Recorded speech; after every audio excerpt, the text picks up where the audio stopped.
Nós temos falado sobre igreja simples e eu quero focar nisso. Igreja simples, e nós começamos a falar disso porque nós reconhecemos que ao longo da história, muitas coisas têm sido acrescentadas à igreja. Em momentos históricos, em momentos importantes, eu não sei o quanto de vocês sabem, mas isso tem sido apagado ou esquecido pela mídia. Mas a igreja, especialmente a igreja evangélica, a igreja católica também, mas a igreja evangélica tem sido assim um marco.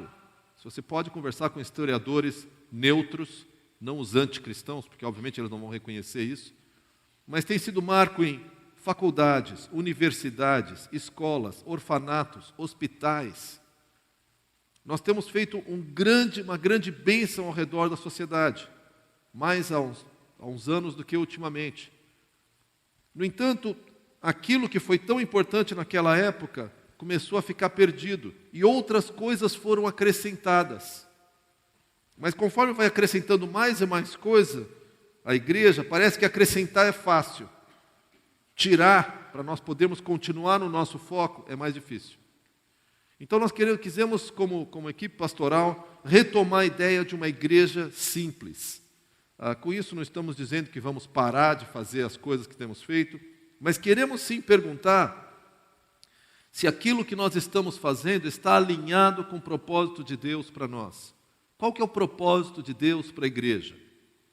O nosso propósito não é ter música boa, mas nós queremos ter música boa. O nosso propósito não é ter um evento com sopa, mas nós queremos ter um evento com sopa, contanto que ele esteja ligado ao nosso propósito. O nosso propósito não é ter um programa para crianças, pré-adolescentes, adolescentes e jovens que seja organizadinho. Mas nós vamos fazer isso para atingir o nosso propósito. O que é que nós temos trabalhado bastante? Essa ideia. O propósito da igreja é um só. É pegar alguém que não conhece a Deus, ajudá-lo a conhecer a Deus e a crescer a imagem de Cristo. Não importa em que ponto da caminhada a pessoa esteja. Se ela está no ponto que ela não conhece a Jesus, não sabe quem é Jesus, não sabe de nada, ou se ela já segue a Jesus, o nosso propósito como igreja é glorificar a Deus, levando as pessoas ao longo desse caminho de discipulado. Transformando, não está no nosso poder transformar pessoas, mas o nosso propósito é fazer tudo o que está ao nosso alcance para que essas pessoas cheguem mais e mais à imagem de Cristo, para que eu chegue mais e mais à imagem de Cristo, para que você chegue mais e mais à imagem de Cristo. Esse é o nosso único propósito. Então nós podemos ter música boa, podemos ter programas com sopa ou sem sopa, podemos ter programas para crianças, jovens, adolescentes, idosos, não importa. O nosso propósito é que as pessoas se transformem mais e mais igual a Jesus. E o que eu tenho falado e repetido é que se você não conhece a Jesus, você é muito bem-vindo entre nós. Se você conhece a Jesus, você é muito bem-vindo entre nós. Mas eu quero alertá-lo que nós vamos empurrar você na direção de Jesus. Vamos procurar fazer isso com carinho, com amor, com bastante paciência, mas nós vamos empurrar vocês em direção a Jesus. Porque, de repente, você fala, Daniel, eu estou aqui, eu estou bem, eu não quero mudar. Sinto por você. Nós vamos te empurrar no sentido de mudança. E nós vamos desafiar você, e nós vamos falar de mudança, e nós vamos te encorajar, e nós vamos oferecer uma série de atividades e coisas para que haja esse crescimento. Porque esse é o nosso propósito. É assim que a gente glorifica a Deus.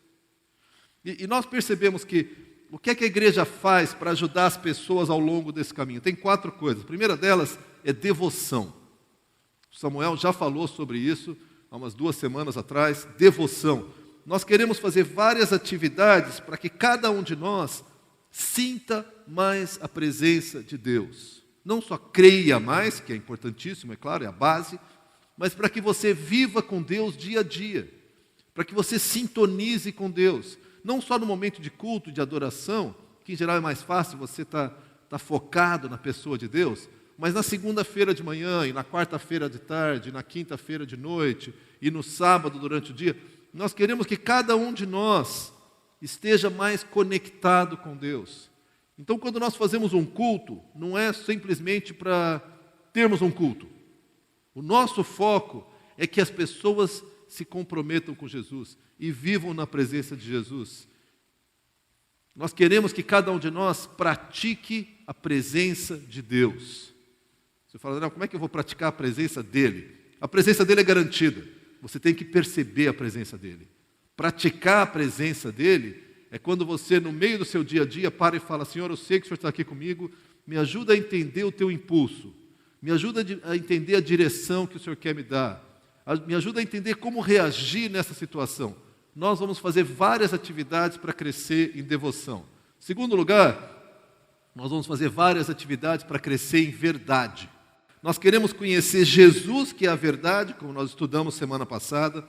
Nós queremos conhecer a palavra de Deus, que é a verdade. E nós queremos conhecer a verdade sobre nós mesmos. Essa terceira verdade não é tão saborosa às vezes, né? Às vezes tu começa a olhar para si mesmo e fala, puxa, eu não sei se eu queria conhecer isso. Mas nós acreditamos que nós precisamos conhecer a verdade para nos tornarmos mais e mais como Jesus, que declara, eu sou a verdade. Jesus é a verdade. O terceiro, que é o que nós vamos olhar hoje, é com respeito a serviço. Nós queremos servir, nós queremos amar de uma forma prática, nós queremos o tempo todo estarmos envolvidos e nós vamos organizar eventos em que em conjunto nós vamos servir, mas muito mais do que isso, nós queremos que cada um de nós esteja servindo. De muitas maneiras, esse pessoal que trabalha com segurança, esses policiais que estão entre nós, estão servindo. Estão fazendo atos de amor prático. O pessoal que trabalha com saúde está servindo. Praticamente não importa qual a tua profissão. Entenda, por favor, que isso é um chamado de Deus para tu abençoar pessoas. E nós queremos promover isso entre nós. Uma postura de serviço. Por fim, semana que vem, nós vamos ver que uma das coisas que nós queremos fazer é promover comunhão. E comunhão não é só festa para a gente ficar feliz um com o outro, mas é mutualidade. Nós temos um compromisso mútuo. Eu tenho um compromisso com a tua vida, tu tens um compromisso com a minha vida. Eu preciso falar a verdade para ti, dentro do momento adequado, nos limites dos relacionamentos que nós temos, mas eu tenho um compromisso em ver você crescer, você tem um compromisso em me ver crescer. Nós vamos fazer essas 4 coisas em todas as nossas atividades e o tempo todo, e nós queremos olhar isso, e queremos compreender isso, e queremos crescer nisso aí. Hoje, eu quero falar com vocês sobre serviço. Serviço. E eu estou aqui usando o termo mais amplo possível. Quando você exerce a tua profissão com competência, você está servindo. Quando você trata alguém com gentileza, num restaurante, numa loja, num lugar desse, às vezes a pessoa que te atende não é tão gentil, mas você reage com gentileza, você está servindo.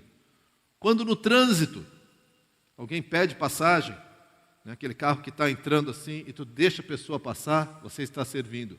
Quando você fala para alguém de Jesus, da diferença que Jesus tem feito na tua vida, você está servindo. Quando você ajuda alguém de qualquer forma. Ontem à noite, para a noite das sopas, eu gostei muito, porque teve um grupo que na sexta-noite montou as mesas. O nosso grupo veio no sábado de manhã e limpamos a louça que fica guardada aí por um bom tempo e colocamos nas mesas. Já tinha um pessoal que tinha feito a decoração. Durante a noite eu reparei que tinha um grupo de jovens que estava repondo as sopas. Em alguns casos foi difícil, que teve que repor muito rápido, que tinha um pessoal que não deixava sobrar a sopa ali. Mas foi bonito ver. Depois teve um outro grupo que lavou louça. Então você viu várias pessoas servindo. Que coisa bonita isso. Mas não é só para o evento. Nós queremos fazer um evento em que isso acontece. Enquanto nós estamos aqui, nós temos de 15 a 20 pessoas cuidando das nossas crianças. E estão brincando com eles e preparam aulas e têm atividades com eles. Tem o pessoal que está andando ali fora, cuidando de segurança. Tem o pessoal que cuida da técnica. Mas, de novo, eu estou falando mais de atividades internas. Nós queremos promover o serviço como um estilo de vida. E por que isso? Aliás, eu quero primeiro fazer uma definição. O que é serviço? Ou ser um servo? Eu defini assim, ser um servo é estar tão apaixonado, tão encantado com o seu Senhor. Eu pensei em colocar tão comprometido, mas o comprometido é resultado disso, de estar apaixonado, de estar encantado, de estar numa relação de amor com o Senhor Jesus. Que todos os meus recursos, minha força, meu tempo, o meu foco, meu dinheiro, minha vida, tudo está voluntariamente à disposição deste Senhor. Isso é adoração. Adoração certamente é quando nós cantamos, mas adoração é quando eu tiro um tempo da nossa vida maluca e agitada e dedico para cuidar de crianças. Quando eu venho lavar louça, quando eu preparo uma refeição para servir alguém, quando eu tiro um tempo das minhas preocupações e tenho uma palavra de amizade, uma palavra gentil para as pessoas que me servem no restaurante, na loja, na rua, no trabalho. E eu faço isso, e quero fazer isso, porque eu estou encantado com o meu Senhor. Na medida que eu conheço Jesus, e eu me apaixono por Jesus, e Ele é incrível para mim, e ele me ama de uma maneira que me surpreende, isso mexe assim, eu falo, Senhor, vou viver para Ti. Não tem coisa melhor. Como é que eu posso Te servir?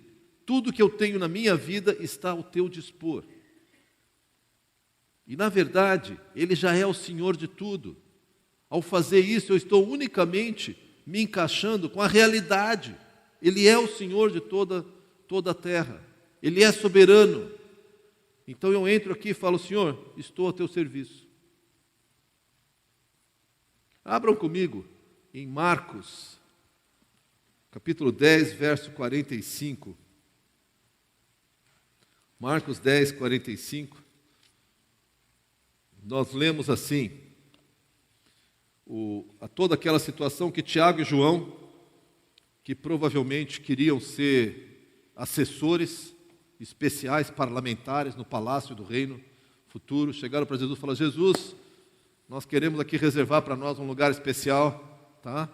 Queremos aqui aquela assessoria, aquela presidência daquela estatal, queremos aquele cargo, queremos aquilo tudo. E aí Jesus fala, olha, vocês não sabem o que estão pedindo. Não, nós sabemos. Olha, vocês não sabem o que estão pedindo. E no final ele ainda diz, olha, não vou dar o que vocês pediram, mas passar pelo meu sofrimento vocês podem. Não era bem o que eles esperavam. E no final, Jesus, a partir do verso 42, nós lemos assim, Jesus os chamou e disse, vocês sabem que aqueles que são considerados governantes das nações as dominam, e as pessoas importantes exercem poder sobre elas. Não será assim entre vocês, ao contrário. Quem quiser tornar-se importante entre vocês deverá ser servo, e quem quiser ser o primeiro deverá ser o escravo de todos. E aí o verso 45. Pois nem mesmo o Filho do Homem veio para ser servido, mas para servir e dar a sua vida em resgate por muitos. Nem mesmo Jesus, se tem alguém que teria o direito de dizer eu sou o Senhor, é Jesus, porque Ele é o Senhor. Nem mesmo Ele veio e falou, me sirvam. Mas eu vim para servir e dar minha vida em resgate de muitos. O propósito, como nós temos falado, é pegar as pessoas e ajudá-las a se tornarem semelhantes a Jesus. E Jesus veio para servir. A pergunta que fica para nós é como é que Jesus servia? Porque nosso compromisso já está claro. Jesus servia, nós vamos servir. Como é que Ele servia? Como é que funcionava esse serviço de Jesus? Quero pedir vocês para abrirem a Bíblia comigo em João 13. Ali nós temos outra cena de Jesus, que eu acho que talvez seja a maior delas em termos de expressar serviço. É o chamado lava-pés. Vocês conhecem a situação? Jesus se preparou para a última ceia com os discípulos. O contexto é que, naquela época, ao se aproximar de uma refeição, você deitava numa mesa, tipo um sofá, e comia reclinado à mesa. E o pessoal andava muito, e as ruas eram muito sujas, então uma das tarefas comuns naquela época é que ao deitar, se aproximar para a refeição, você lavava as mãos e alguém vinha e lavava seus pés. Em geral, era o escravo mais baixo possível, era o serviço que devia ser uma coisa feia, né? Lavar pé. Mesmo os pés hoje em dia, que são mais ou menos cuidados, já é uma coisa complicada. Naquele tempo, lavar os pés devia ser um desafio de fé. Né? Vou aqui lavar os pés do pessoal. E isso era comum naquela época, eles esperavam que acontecesse isso. E nós temos uma situação em que Jesus faz o famoso lava-pés. E eu vejo 4 princípios aí. Primeiro, o fundamento de serviço de Jesus, a quem nós vamos servir, Jesus como modelo e a realização pessoal. Deixa eu ir um por um. Primeiro, fundamento. Fundamento, eu quero olhar os primeiros 3 versículos. Diz assim, João 13. Um pouco antes da festa da Páscoa, sabendo Jesus que havia chegado o tempo em que deixaria esse mundo e iria para o Pai, tendo amado os seus que estavam no mundo, amou-os até o fim. Estava sendo servido o jantar, e o diabo já havia induzido Judas Iscariotes, filho de Simão, a trair Jesus. Jesus sabia que o Pai havia colocado todas as coisas debaixo do seu poder e que viera de Deus e estava voltando para Deus. É assim que é introduzida a história. E para mim ele reflete algumas realidades sobre serviço que eu acho que nós precisamos olhar. A primeira delas é que Jesus tinha muito claro um senso de destino. Ele tinha vindo para o Pai, ele ia para o Pai. A vida dele não se limitava àquela situação de lavar pé. Ele sabia que ele ia morrer em breve, aquela semana, mas ele sabia que isso não era o fim da história. Ele conhecia o final da história. Vou contar uma coisa que pode complicar a minha vida, mas vamos lá. Ana Paula não gosta de filmes de suspense. Filmes de suspense a incomodam. Eu lembro uma vez que ela assistiu um filme e ela ficou tão tensa que ela correu lá para frente, no final do filme, para ver como é que acabava. Daí ela viu como é que acabava, ficou tranquila, aí ela voltou para assistir o resto do filme. Eu falei que pode me colocar em problema. Gente, nós sabemos como a história termina. Nós sabemos como a nossa história termina. Eu não sei o que vai acontecer até lá. Eu não sei como é que vai ser o dia a dia. Eu não sei como é que vai ser minha saúde. Eu não sei como é que vão ser minhas finanças, meus sonhos. Mas um dia, quer eu morra aqui, que o Senhor Jesus volte, num piscar de olhos, eu vou chegar num lugar que vai ser surpreendente. Onde não vai mais haver dor nem lágrimas. Não vai haver mais medo nem insegurança. Eu vou estar na presença de Deus para todos sempre. Você fala, Daniel, mas eu tenho medo de morrer, eu também tenho. Eu tenho medo de sofrer, eu também tenho. Mas a gente conhece o final da história. E quando você conhece o final da história, os sustos que você toma no meio do filme são sustos, mas você... mas eu sei como termina. Eu sei. Tranquilo, eu sei como acaba a história. Nós sabemos como acaba a história, Jesus sabia. E como ele sabia como acabava a história, para ele servir as pessoas não era difícil. Querido, se nós vamos servir a Deus, nós temos que saber como termina essa história e temos que nos agarrar nisso. Porque senão eu fico tão preocupado com conservar os recursos que eu tenho aqui, que eu não vou servir. Deus me deu esse dinheiro, mas vai fazer falta. Então eu não posso usar esse dinheiro para mais nada. Deus me deu esse tempo e eu posso servir. Não, mas eu vou ficar em casa para descansar, porque amanhã eu trabalho. Ou então tenho que trabalhar mais, ou vou fazer mais um bico, ou vou fazer mais alguma coisa, porque eu não sei o que vai acontecer. E na minha insegurança eu vou conservar tudo que eu tenho. Nós conhecemos o final da história. Lembra disso. Às vezes fica difícil de pensar nisso. Às vezes a gente fala, será que vai ser assim? Queridos, o que nos dá esperança é que nós conhecemos o final da história. Talvez não dê para pagar todas as contas. Talvez a sua saúde piore antes de melhorar. Eu gosto de uma expressão que o Roger usa. Quando a pessoa está muito doente, ele ora para que Deus a cure temporariamente ou a cure definitivamente. Temporariamente é o seguinte, Jesus cura até que ela morra, porque um dia todos nós vamos morrer. Ou então Jesus cura de uma vez por todas e a pessoa vai para o céu. Você fala, Daniel, isso não é cura, isso é morte. Isso, exatamente, é o final da história. E você vai chegar na presença de Deus. E você vai sentir a glória de Deus. Você vai viver no amor de Deus. Óbvio que eu não sei como vai ser, além do que a Bíblia me diz, mas diz que eu andarei em ruas de ouro. Não, ruas de ouro não é o que mais me atrai, não. Não sei que diferença faz a rua de ouro, mas eu acho que é a descrição que o escritor fez de uma coisa assim que vai ser surpreendente. E até eu acho que tem mais um sentido. O ouro é algo tão precioso e nós queremos guardar lá. O ouro não vai ter valor nenhum porque nós temos a presença de Deus. E tanto não vai ter valor que eu vou sair pisando em cima. Porque eu não estou nem aí para o ouro. Eu estou na presença do meu Senhor Jesus. Esse é o nosso destino. Se você não tem segurança do teu destino, você vai proteger o que você tem aqui. E eu entendo. Jesus sabia para onde ele ia. Mais do que isso, ele sabia quem ele era. Ele era o Filho amado de Deus. Ele sabia para onde ele ia, ele sabia quem ele era, por isso ele era livre para servir. Mas nós, em geral, somos muito preocupados com manter a nossa importância. Não, eu não sei se eu vou fazer isso, porque o que vão pensar de mim? Porque, afinal de contas, se eu fico muito por baixo, o pessoal vai pisar em cima, e vai mesmo, tá? E imagina eu servir e ser visto assim. Um tempo atrás, alguns anos atrás, acho que vocês se lembram, nós ajudamos uma moça, tentamos ajudar uma moça que era uma prostituta. Aqui como igreja, nós até pagamos para ela ir para um centro de recuperação. Ela acabou rejeitando isso tudo, voltou para a vida de prostituição. E uns 2, 3 anos depois disso, eu estava tomando um lanche aqui em frente, e ela entrou, trajada para o trabalho, como prostituta. Não tinha a menor dúvida disso.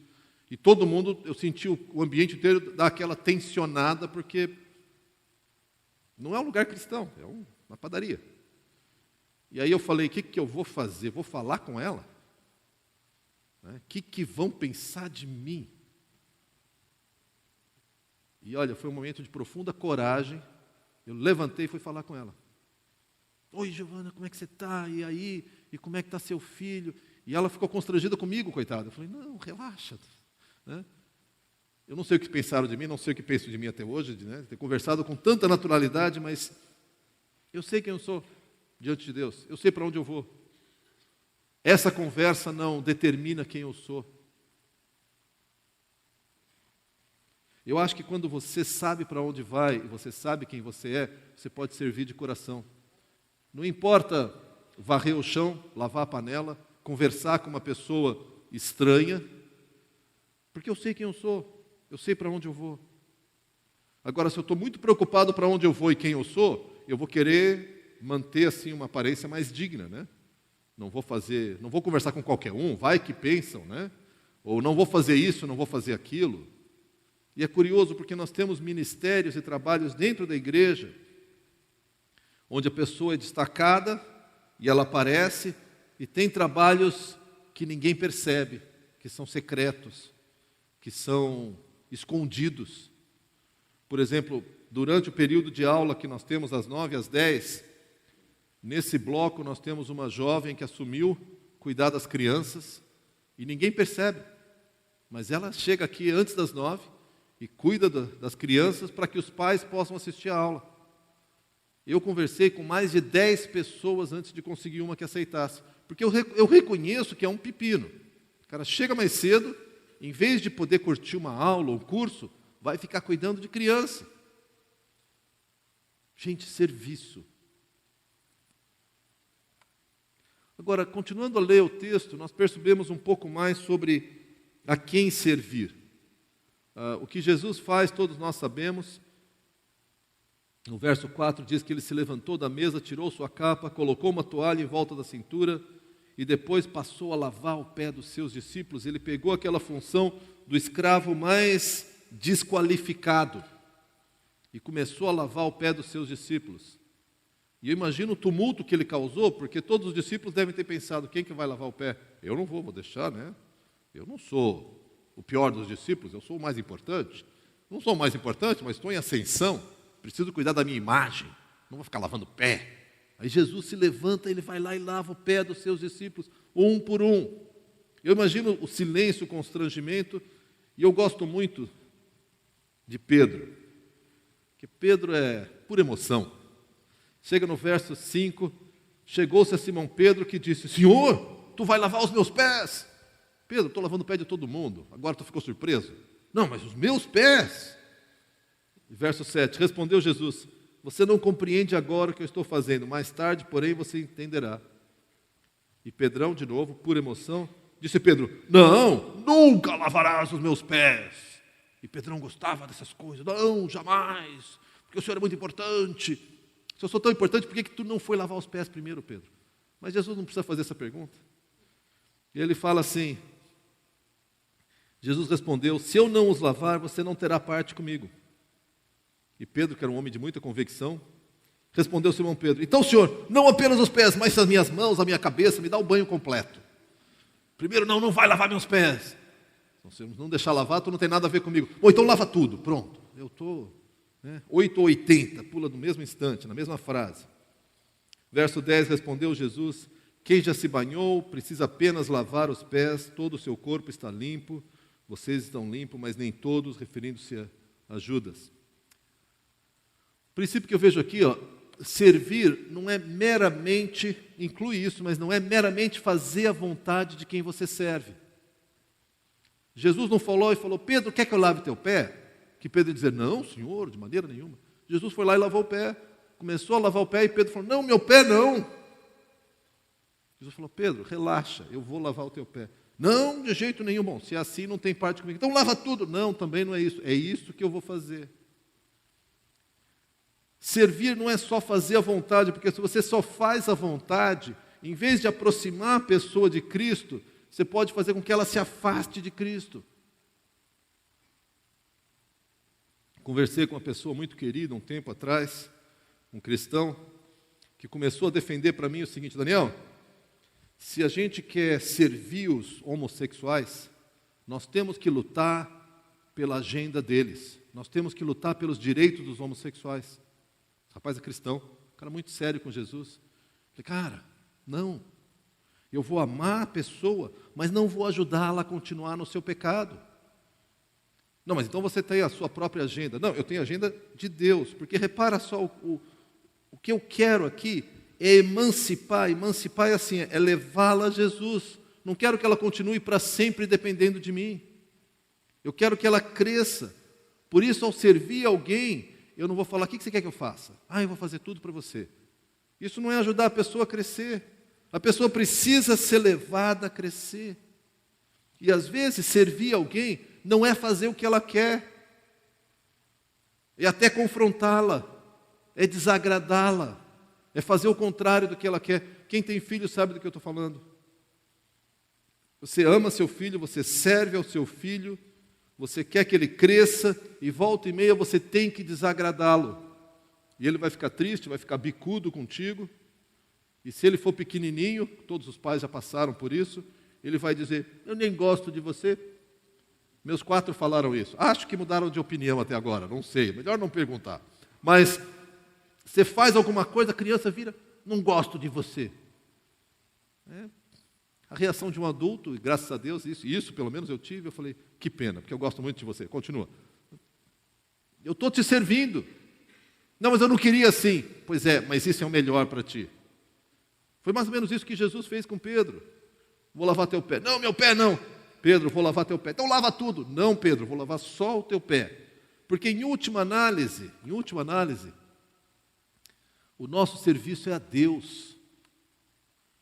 Jesus estava servindo as pessoas em nome de Deus. Ele servia as pessoas para servir a Deus. Porque se você tenta servir as pessoas de acordo com o que elas querem, gente, é a fórmula mágica do fracasso completo. Você nunca vai conseguir. Porque um quer isso, o outro quer aquilo. Esse quer ir para frente, esse quer voltar para trás. Esse quer para a esquerda, para a direita. O outro não quer nada. E tudo ao mesmo tempo. A gente tem que cuidar para, ao servir a pessoa, não chegar e falar: eu vou fazer o que eu quero e acabou. Isso não é serviço, é impor. Ao mesmo tempo você fala: eu vou te ajudar a fazer o que eu quiser. Não, eu vou te ajudar a chegar mais perto de Jesus. Eu vou te amar, eu vou cuidar de ti, eu vou investir em ti. Eu não vou te ajudar a pecar mais. Não vou. Seguinte, eu sou um viciado em crack, eu precisava de um dinheiro para comprar uma pedra. Cara, desculpa, eu te dou comida, eu te ajudo a chegar num centro de recuperação, eu converso contigo, eu oro contigo, eu choro contigo. Não vou alimentar o teu vício. Mas se você não me serve, você não me ama. Eu amo, mas eu quero que você caminhe em direção a Jesus. Nós servimos as pessoas, mas em última análise nós servimos a Deus. Jesus continua, e nós vemos aqui nos versos 12 a 15. Quando terminou de lavar-lhes os pés, Jesus tornou a vestir sua capa e voltou ao seu lugar. Então lhe perguntou: vocês entenderam o que eu lhes fiz? Vocês me chamam mestre e senhor, e com razão, pois eu o sou. Pois bem, se eu, sendo senhor e mestre de vocês, lavei-lhes os pés, vocês também devem lavar os pés uns dos outros. Eu lhes dei o exemplo para que vocês façam como eu lhes fiz. Primeira coisa que a gente percebe é que Jesus é o padrão. Nós estamos falando isso desde o começo, né? Pegar a pessoa, levá-la a Jesus. Pegar a pessoa, não importa se ela está no comecinho, no meio, ou já lá na frente, eu quero que ela se aproxime de Jesus. Com respeito a serviço, o nosso padrão é Cristo. O nosso padrão é: você tem que estar pronto a servir. Uma das coisas que eu gosto de ver e gosto de fazer em eventos como esse de ontem à noite, olhar ao redor um pouco, ver quem é que serve, quem é que fica escolhendo o serviço, quem é que leva a panela suja, quem é que lava a louça, quem é que varre chão. E tem aqueles que chegam para ajudar e são excelentes supervisores. Não, tu faz isso, tu faz aquilo. Estou aqui supervisionando o trabalho, por favor. Não, assim, por favor. Não, assim não, volta. Aqui tá bom, aquele lá. Tudo bem, existe um ministério de supervisão, e ontem à noite, na preparação do evento, nós precisávamos de muita ajuda, porque eram grupos que nunca tinham montado o evento. Então o pessoal que tinha experiência falava: olha, são tantas mesas, põe assim, faz assado, busca aqui. Mas o exemplo de Jesus é que ele não tinha nenhum medo de se sujar, de se envolver, de sair da sua zona de conforto. Agora, nós somos muito bons de manter nossa zona de conforto, né? Eu ajudo, contanto que não atrapalhe meu horário, a minha série da Netflix. Bem que série da Netflix pode assistir a hora que quiser, né? Tem isso. Mas não atrapalhe o que eu gosto de fazer, o que eu quero fazer, como eu quero fazer, na hora que eu quero fazer e do jeito que eu quero também. Isso não é serviço, queridos.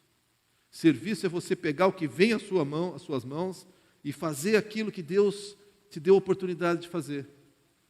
Eu penso em vários exemplos aqui, mas o primeiro que me bate é Zigomar e Liege. Vocês tinham muita experiência em falar com haitiano, não tinham? Até hoje, está ainda aprendendo com eles. Zigomar e Liege tem tentado coordenar o nosso ministério com os haitianos, abençoando eles com aulas de português e outros envolvimentos. E quando eles vieram falar comigo, falaram: Daniel, a gente não sabe o que fazer, mas a gente topa fazer. Eu falei: mas vocês têm? Não tem experiência nenhuma. Você sabe o que fazer? Olha, Liege falou: eu sei dar aula, né? E a gente ainda brinca muito com ela porque ela dá um português chiado ainda, né, para os haitianos. Então os haitianos estão aprendendo português carioca aqui conosco. Não tem importância, está valendo, mas tem muito mais gente ajudando. É isso. A pessoa fala: vamos tentar fazer. Não sei bem como é que faz, não sei se é bem minha zona de conforto. Na semana passada, no feriado, eu tinha um programão para eles. Eles passaram de quarta à noite até quinta, ao meio-dia mais ou menos, participando dos haitianos cozinhando aqui. Você tinha muita experiência de cozinha, né, Zigomar? Já sabe fazer um arroz, pelo menos? Não. Aliás, eu disse: não, tá bom, tudo bem. Não importa. Gente, o que você faz de serviço? Jesus é o nosso padrão.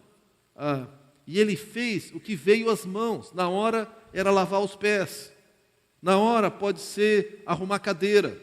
Na hora pode ser estar na recepção da igreja. Na hora pode ser ajudar com os pré-adolescentes todo sábado à tarde.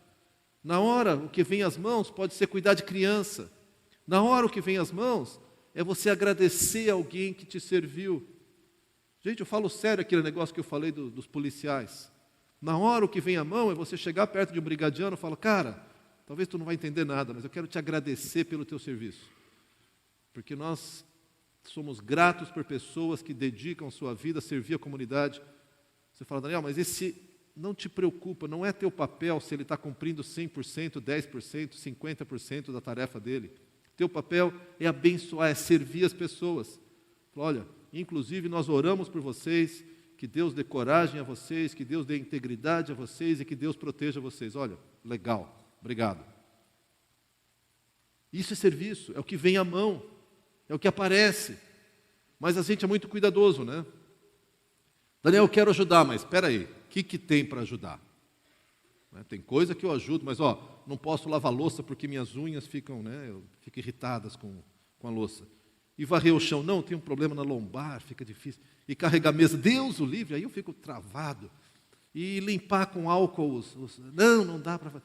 Cara, você não quer ajudar, você quer... Faz o seguinte, fica em casa que tu ajuda um monte, descansa lá. Não quero ser grosseiro, eu quero dizer... E eu entendo que há limitações. Tem coisas que você faz muito bem, tem coisas que você não faz bem. Eu já me ofereci várias vezes para o Betinho para fazer um solo aqui, e ele disse, Daniel, por favor, não. Você ajuda mais sentadinho ali. Estou brincando, mas não é que a gente vai fazer o que quiser, mas como é que eu posso ajudar? Como é que eu posso servir? Como é que eu posso abençoar as pessoas ao meu redor? Como é que eu posso ser uma presença abençoadora no meu prédio, com os meus vizinhos? E, gente, isso não é fácil. Eu sei que tem vários momentos que a gente trava e tem dificuldade, e não é natural, é sobrenatural o que Deus quer fazer no meu interior e no teu interior. Jesus é o nosso padrão, e eu quero dizer a vocês que uma das coisas que mais nos ajuda a crescer em direção a Jesus é servir. Servir, procurar uma função, dentro da igreja, fora da igreja, eu não estou preocupado com isso. Você fala, Daniel, eu não vou trabalhar em nenhum ministério, mas todo dia eu estou orando pelos adolescentes e pelos líderes de adolescentes. Que Deus dê palavras de sabedoria para esses líderes, que dê ousadia para eles, que os corações dos adolescentes se quebrantem diante de Deus. Todo dia eu oro por eles, amém, querido, baita serviço. Daniel, eu não posso servir aqui, mas eu descobri que tem um lar de idosos perto de casa, e eu vou lá uma vez por semana bater papo com o idoso. Às vezes ele nem entende o que eu estou falando, mas ele fica tão feliz que eu vou lá bater um papo com o idoso. Amém. Gente, tem tantas oportunidades para a gente servir. Nós deveríamos ser conhecidos como o povo que serve. Por quê? Porque o nosso Senhor não veio para ser servido, mas para servir. Ele é o nosso modelo. E, enquanto eu estava estudando essa passagem, eu cheguei nos 2 últimos versículos, e eu fiquei surpreso, porque tinha uma coisa que eu nunca tinha visto. Eu já li essa passagem N vezes. A primeira coisa que vem à mente aqui, versos 16 e 17, é assim, Jesus falando, digo-lhes verdadeiramente que nenhum escravo é maior do que o seu senhor. Está claro, Jesus é o nosso Senhor, eu sou servo dele. Como também nenhum mensageiro é maior do que aquele que o enviou. Se Jesus podia lavar pé, eu também posso lavar pé. Agora que vocês sabem essas coisas, felizes serão se as praticarem. A primeira postura que eu vejo aqui, essa eu já tinha visto, que é a humildade. Eu quero ser um discípulo de Jesus. Esses dias eu estava assistindo um vídeo de um pastor e quase que eu parei de assistir o vídeo nos primeiros 5 minutos. Porque quando foram anunciar o pastor, vamos dizer que eu fosse anunciar o Zigomar como pregador, o cara começou assim, e agora nós vamos ouvir um grande servo de Deus. Parou? Repito para você, um grande servo de Deus, que é um príncipe dos pregadores, é um homem que tem uma palavra poderosa. E o cara foi falando assim, eu quase que desliguei o vídeo.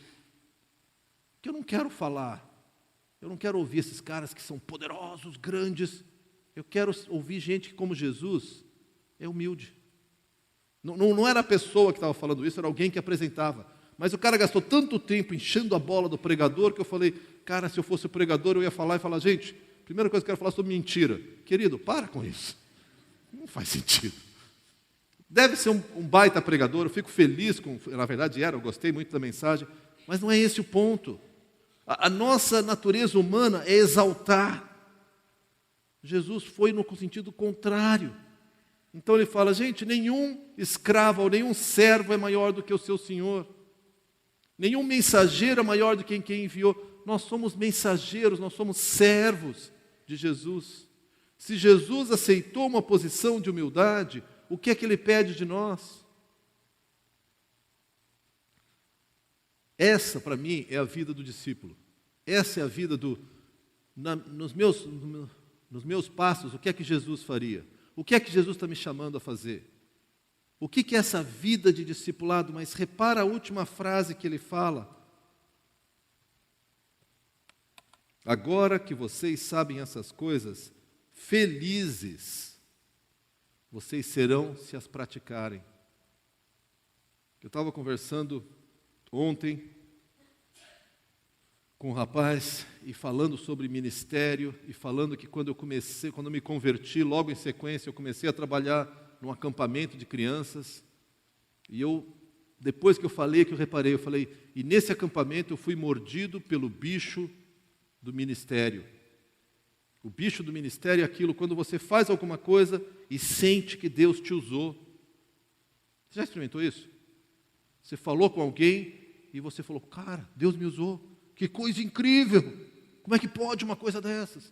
Você ajudou alguém e Deus... Não é porque tu é tão especial, relaxa, tá? Mas é porque você foi um canal da graça de Deus. De repente você orou por alguém e essa pessoa falou, muito obrigado, porque isso encheu meu coração. E você fala, eu só orei. Tu orou, tu foi canal das mãos de Deus. Esse bicho do ministério é uma coisa que, para mim, gente, não há nada melhor do que ser usado por Deus. Numa conversa, no meu caso, numa pregação, numa aula. Às vezes eu ouço alguém falar, Daniel, aquela vez que tu deu uma aula, falou muito ao meu coração, foi fantástico. Eu nem lembro da aula. Mas a alegria que vem no meu coração, eu falo, cara, que incrível isso. Deus me usou. E eu posso te dar uma longa lista de porque Deus não me usaria. Eu conheço os meus pecados, luto com eles. Tem coisas que eu procuro abandonar há 40 anos. E elas continuam comigo. Provavelmente já tinham começado antes da minha conversão, mas há 40 anos que eu luto contra elas. E ainda assim Deus me usa. Que coisa fantástica. Você já experimentou isso? Você já experimentou Deus te usar? Numa palavra, numa gentileza, numa refeição que você serviu, numa ajuda que você deu. Gente, a alegria de ser usado por Deus é algo especial. E eu quero que vocês olhem essa palavra de novo, que Jesus diz, felizes vocês serão se as praticarem. Talvez a tua vida hoje esteja vazia, sem esperança. Talvez a tua vida está assim, uma mera sobrevivência. Estou lutando para sair da cama de manhã e voltar para a cama à noite. Estou lutando para sobreviver, Daniel, não me pede muito. Deixa eu te dizer o que vai te dar esperança, o que vai encher teu coração. Serviço.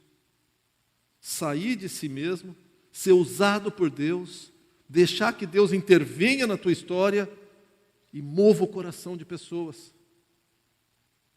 Eu lembro de uma cena que eu preguei num acampamento de jovens, lá em São Paulo, muitos anos atrás, e por alguma razão eu não fiz um apelo, não falei de conversão. Aí terminei minha pregação, era a última pregação, aí um jovem chegou para mim, Daniel, fulano de tal quer aceitar Jesus, e ele quer que se faça um apelo. Apelo? Tá, tudo bem. Aí fui lá para frente, no meio da última música, o cara que estava tocando a música me olhou, eu falei, né?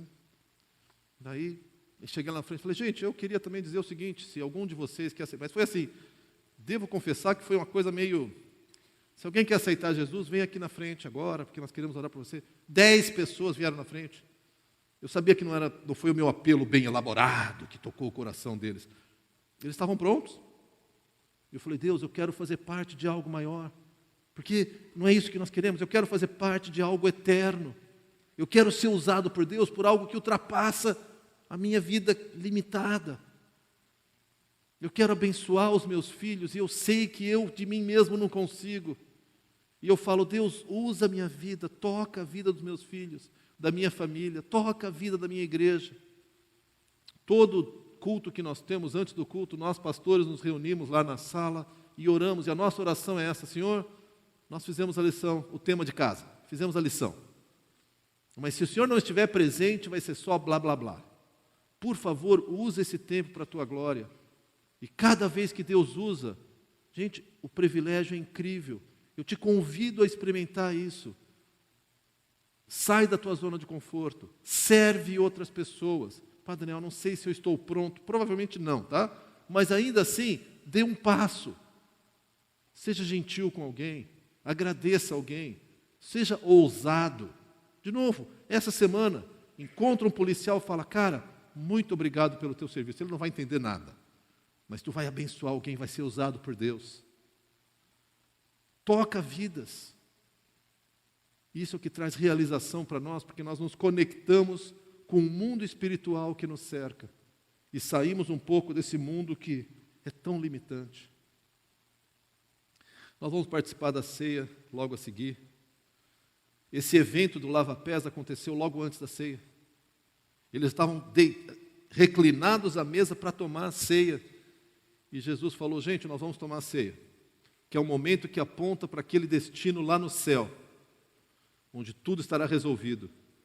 Mas deixa eu ensinar para vocês antes sobre servir. Nós também vamos tomar a ceia. E a minha oração é que o teu coração, assim como o meu, seja tocado pelo privilégio, pela felicidade de servir em nome de Deus. Baixe sua cabeça comigo. Senhor, nós nos colocamos na tua presença, Pai. Em primeiro lugar, agradecendo, porque Tu és um Deus que serve, que ama. Nós temos tanto que aprender sobre isso, Pai, mas nós queremos ser como Jesus, nós queremos seguir o modelo de Jesus, nós queremos seguir o exemplo de Jesus. Então, Pai, nós queremos aprender a servir, nós queremos aprender a amar de forma prática. Há tantas coisas que nos impedem, Pai, nosso egoísmo, nosso medo, nosso receio, nosso medo de sermos rejeitados, mas nós queremos dar esse passo de fé. Eu quero, e sei que os meus queridos aqui também querem, em nome de Jesus, servir pessoas. Então, Pai, que essa ceia venha como um compromisso nosso de assumir uma postura, um estilo de vida de serviço. Seja na rua, no trabalho, na escola, em casa, no prédio, na vizinhança, ou nos vários ministérios que nós temos aqui dentro. Que essa semana, Pai, nós possamos conhecer a felicidade de servir em Teu nome.